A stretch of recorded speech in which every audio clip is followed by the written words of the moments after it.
ఎవరు రాయగలరు అమ్మ అను మాట కన్న కమ్మని కావ్యం?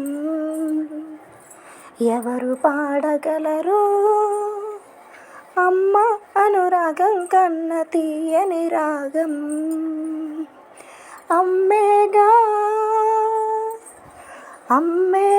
తొలి పలుకు నేర్చుకున్న భాషకి, అమ్మేగా ఆది స్వరం ప్రాణమనే పాటకి. ఎవరు రాయగలరు అమ్మ అను మాట కన్న కమ్మని కావ్యం? ఎవరు పాడగలరు అమ్మ అనురాగం కన్న తీయని రాగం? అవతారమూర్తి అయినా అనువంతే పుడతాడు, అమ్మ పేగు పంచుకునే అంతవాడు అవుతాడు.